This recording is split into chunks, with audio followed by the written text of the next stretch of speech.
What's up, guys? This is the Honest Outlaw here, and today I want to answer a few questions. Why would you buy a 1911 in 2018? Is a 1911 good enough for defense? Is a 1911 better than a Glock? Do 1911s suck? Well, I'm going to answer a few of those today. What's the point of a 1911 now that Glock exists? For that matter, the PPQ, VP9, M&P, P10C, Steyr M9, and on the list goes. Polymer frame, striker-fired Wonder 9s that took over the pistol market, and for good reason. They're lighter, very reliable, hold more rounds than the 1911, not to mention they're much cheaper than a quality 1911. Cheaper, lighter, easier to clean, can go longer without cleaning, and they hold more bullets. So, case closed, right? They're just better. Well, I made this video for a few reasons. To reinforce that a lot of that is actually true.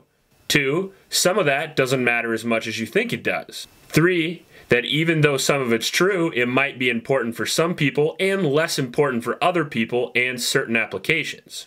My history with the 1911 is almost as long as my life. I started shooting them very young. It was actually the first handgun that I ever shot. My dad and his friends, being a big fan, was a huge influence. Also, my grandfather, who happened to carry one in World War II. I've been shooting them for a little more than 25 years. I have learned a thing or two since then. I've also shot a few guns to compare the 1911 to. As a gun reviewer on YouTube, I've had the pleasure of shooting just about every major pistol on the market, at least 500 times. So trust me when I tell you this, every gun has its pros and cons.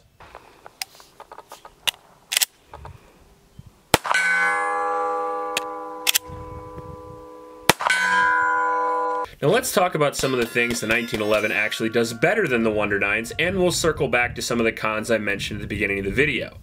Number 1, and I would have to say the main one, is definitely the trigger. It's the best in the business, there's no doubt about it. There's no rival for the single action straight back pull of the 1911 design. It's lighter, usually by about half the weight than most pistols that you're used to, sometimes even a quarter of the weight. It really breaks like glass. Most quality 1911s have a very crisp trigger.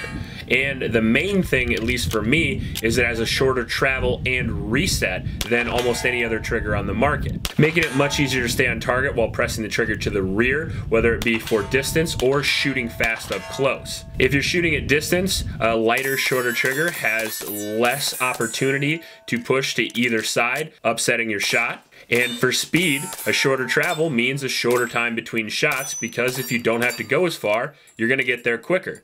The trigger is one of the main reasons, if not the main reason, why the 1911/2011 frame is still the standard in competition shooting today.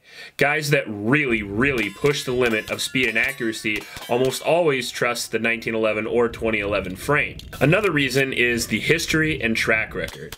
Is there a small arm with a longer and more well-known track record? Not many come to mind. Every major war in the last 100 years, 1911s were the sidearm of choice for U.S. forces. It's been in the trenches, the desert, the oceans, lakes, swamps, mountains. It's been fired from troops on the ground, sea, air, motorcycles, and even off horseback. It's been used by policemen, security officers, soldiers, competitive shooters, concealed carry holders, and even housewives protecting their kids from intruders. Are you not sure if the 1911 is good enough to defend yourself? This gun has successfully defended more American citizens than any semi-automatic pistol in history. The trail of bad guys, robbers, rapists, dictators, oppressors, murderers, and even Nazis this pistol has dropped makes me more than comfortable. Another reason to choose this pistol is choice of caliber, size, and accessories. You can customize this gun any way you want is an understatement to say the least. From the small officer frame to the medium commander frame to the 5-inch government length, there is a size of 1911 to fit your every need. If you want to go really small, there are even variants like the Kimber Micro 380 and the SIG P238 that are not exactly 1911s, but they have the exact same battery of arms, and they're so small they will fit in the pocket of your jeans. You can get them in almost every caliber, from 380 to 38 Super, 9mm, 40 caliber, 45, 10mm, 460 Roland if you're going bear hunting, or even revolver calibers like 357 have made their way into the 1911. Now that you've picked your size and caliber, it's time to choose between the endless amount of grips, rails, size of trigger to fit your long or short fingers, magwells, internals, bull barrels, bushing barrels, anything you think of on the 1911, any part can be changed for something that fits you slightly better. The ergonomics are impressive. Even after all this time, it's still one of the most comfortable guns to shoot. The grip is timeless and comfortable. Able to fit small or large hands, easy to change out safeties from left or right-handed. Grips are just a screwdriver turn away from larger or smaller to fit any size of hand that you'd want. Less or more traction depending on your wants. This gun will fit almost everyone. You can get them in all steel if you want a ranged gun with low recoil, or an aluminum frame for lightweight carry. Not to mention the cool factor is just simply off the charts. It's the coolest semi-auto on the market, bar none. Want a gun used by special operations? The 1911 is it. Want a gun that's been used in almost every action movie I can think of? The 1911 is it. Hasta la vista, baby.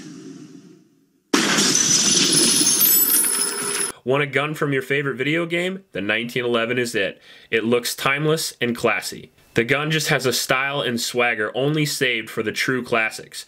It's up there with the Colt single action as a real American icon, a symbol of freedom that you can hold in your hands. It just harkens back to a day when guns were not made in assembly lines, but by craftsmen. Is it as reliable as modern polymer guns? Honestly, no, but it can be. It just needs a little extra care. The first thing I would do is decide what company you want your 1911 made by. There are many companies that make the 1911, but only really a few good ones. Find a quality company like Colt, Springfield, or my personal favorite, Dan Wesson. Number 2, you're gonna need to clean and lube your 1911 more than you will a Glock or an M&P. That's just how it is. Tighter tolerances of the 1911 can lead to greater accuracy, but it also leads to greater rates of failures. So you can just simply not have as much gunk in your 1911 as you could your Glock. If you want to shoot it and not worry about it, Glock, HK, Smith & Wesson, and CZ are your friends. Number 3, you need to buy the right ammunition and magazines. The vast majority of 1911 failures come from ammunition or magazines. It just isn't as tolerant of dirty and low-powered ammos as some other guns, like Glock or M&P, and the magazines are made from tons of different companies. Again, only a very few that are actually quality in my opinion. Do you need more rounds? Well, that's really up to you. My Dan Wesson 9mm carries 10 rounds, and a reload is just about 2 seconds away with a little practice. But I can understand if you want more. Everybody's different. Everything's a trade-off, and 1911s are no different. Do you want to put up with less rounds and having to clean it more often just to get a better trigger and better ergonomics? Do you want to spend more money and get a gun with this kind of track record and history? No? That's totally fine too. They're all just handguns after all. What you choose for defense, work, plinking, or competition is your choice. And we live in a golden age of firearms where there are so many great choices to choose from. You don't have to pick one after all. I own and shoot CZs, 1911s, Glocks, M&Ps, PPQs, and HKs. And I can make them all work pretty well. Find a gun that fits you, that's reliable, and a caliber that works best for you. Get out to the range and train with it instead of complaining about somebody else's firearm choice. A great shooter with an average gun is better than an average shooter with a great gun. If you like this video, please like and subscribe. If you're interested in entering our monthly giveaway, you can become a patron on my Patreon account. I usually leave a link to a local homeless shelter in the description below. Click on that to give a little bit to those kids. They could really use your help. If you like this video, please like and subscribe. Please help out your local homeless shelters, and remember to recycle. I'll check you later.